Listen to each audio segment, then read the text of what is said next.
Hi అండి. Hyderabadi egg dum biryani ఎలా చేసుకోవాలో చూపిస్తానండి. టేస్ట్ అయితే చాలా అంటే చాలా బాగుంటుందండి. ఒక్కసారి నేను చెప్పినట్టు ట్రై చేయండి. మీ ఇంట్లో అందరూ మెచ్చుకుంటారండి. అంత టేస్టీగా ఉంటుంది. మసాలాలు కూడా ఏమి ఎక్కువ వేయకుండా ఒక గ్లాసు బిర్యానీకి ఎంత క్వాంటిటీ వేసుకోవాలో కూడా చూపిస్తున్నానండి. ఒక ఇద్దరు ఫుల్‌గా తినేవాళ్ళైతే ఒక ఇద్దరు తినగలుగుతారండి. లైట్‌గా తినేవాళ్ళైతే ముగ్గురికైనా కూడా సరిపోతుందండి ఒక గ్లాస్ రైస్ అయితే. చూస్తున్నారు కదా రైస్ ఎంత కలర్ఫుల్ గా ఉందో. ముందుగా మిక్సీ జార్ తీసుకొని అందులో యాలకులు, జీలకర్ర, మిరియాలు, దాల్చిన చెక్క, లవంగాలు, మరాఠీ మొగ్గ సగము, అనాస పువ్వు సగము, నల్ల యాలుక, జాజికాయ సగము వేసుకొని బరకగా మిక్సీ పట్టుకోవాలండి.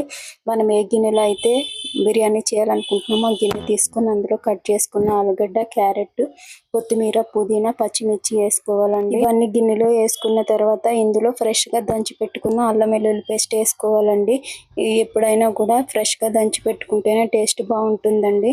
ఇందులో మనం ముందుగా మిక్సీ పట్టుకున్న మసాలా వేసుకోవాలండి. ఒక బిర్యానీ ఆకు, ఫ్రై చేసుకున్న ఆనియన్స్ వేసుకోవాలండి. పెరుగు, ఉప్పు, కారం, పసుపు, ధనియాల పొడి. నా దగ్గర ఇంట్లో చేసిన మసాలా లేదండి, అందుకోసమని నేను మ్యాగీ మసాలా వేసుకుంటున్నానండి. మీ దగ్గర ఉంటే ఇంట్లో చేసుకున్న మసాలా వేసుకోవచ్చండి, ఎలాంటి ప్రాబ్లం లేదు. ఇది ఆనియన్ ఫ్రై చేసుకున్న ఆయిల్ అండి. ఇవి మొత్తం వేసుకొని మనం చికెన్ ఎట్లా అయితే మ్యాష్ చేసుకుంటూ కలుపుకుంటామో అట్లా కలుపుకోవాలండి. ఒక పావు గంట సేపు అయినా కలుపుకుంటేనే ఈ మసాలాలన్నీ వీటికి మంచిగా పడతాయండి. కలుపుకున్న తర్వాత బాయిల్ చేసుకున్న 2 ఎగ్స్ ఘాట్లు పెట్టుకొని వేసుకోవాలండి. ఇవి కూడా వేసుకొని కొంచెం పైన కలుపుకోవాలండి, లేకపోతే ఎగ్స్ అనేది చిదిగిపోతాయండి. ఇవన్నీ కలిపేసుకొని అంచులు మొత్తం తుడిచేసుకొని మీకు టైం ఉంటే ఒక 2 గంటల సేపు రెస్ట్ ఇవ్వండి, మ్యాగ్నేట్ చేసుకోండి. నా దగ్గర టైం లేదండి, నేను ఒక హాఫ్ అన్ అవర్ తర్వాత చేసేస్తున్నాను.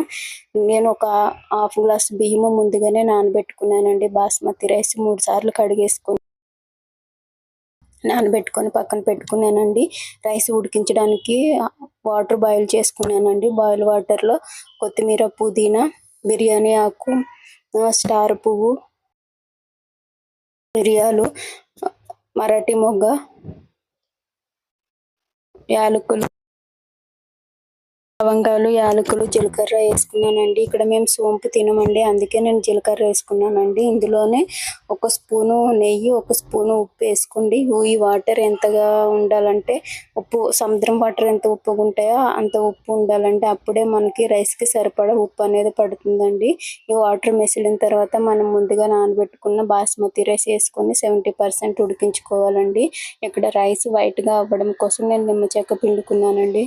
చూసారా, హాఫ్ అన్ అవర్ తర్వాత మ్యాగ్నేట్ అయిన ఈ ఎగ్ కర్రీని చూపిస్తున్నానండి. ఇప్పుడు 70% ఉడికిన రైస్ని జాలీతో తీసుకొని పైన 1 లేయర్ వేసుకొని ఒక 5 మినిట్స్ ఉడికిన తర్వాత సెకండ్ లేయర్ వేసుకొని మొత్తం ఈవెన్గా సర్దుకోవాలండి. దీనిపైన నేను రైస్ ఉడికించుకున్న వాటర్ ఒక కప్ వేసుకున్నానండి.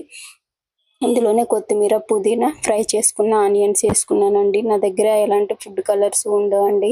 నేను ఎప్పుడు బిర్యానీ చేసినా ఇలా పసుపే వేస్తానండి వాటర్లో కలిపేసి. ఈ ఆయిల్ వచ్చేసి ఆనియన్ ఫ్రై చేసుకున్న ఆయిల్ అండి. ఇవన్నీ వేసేసుకొని నేను ఇక్కడ టిష్యూ పేపర్ కవర్ చేసుకొని మూత పెట్టుకొని గ్యాస్ పైన పెట్టుకుంటున్నానండి. గ్యాస్ పైన 10 నిమిషాలు హై ఫ్లేమ్లో పెట్టుకోవాలండి. 10 నిమిషాలు హై ఫ్లేమ్లో పెట్టుకొని ఆవిరి కూడా మీకు చూపిస్తాను చూడండి. నేను చివరి కార్నర్లో ఆవిరి చూపిస్తున్నాను. ఇందులో ఆవిరి వచ్చే విధంగా 10 నిమిషాలు హై ఫ్లేమ్లో పెట్టుకొని 10 నిమిషాలు మీడియం ఫ్లేమ్లో పెట్టుకొని ఒక 5 నిమిషాలు రెస్ట్ ఇచ్చేస్తే చూడండి ఎంత కలర్ఫుల్గా ఉన్న బిర్యానీ రెడీ అయిపోయిందండి. ఒక్కసారి ట్రై చేయండి. ట్రై చేసి ఎలా ఉందో కూడా కామెంట్లో చెప్పండి. చూస్తున్నారు కానీ ఎవ్వరు లైక్ చేయట్లేదండి, సబ్స్క్రైబ్ చేయట్లేదండి. ప్లీజ్ సబ్స్క్రైబ్ చేయండి. Thank you.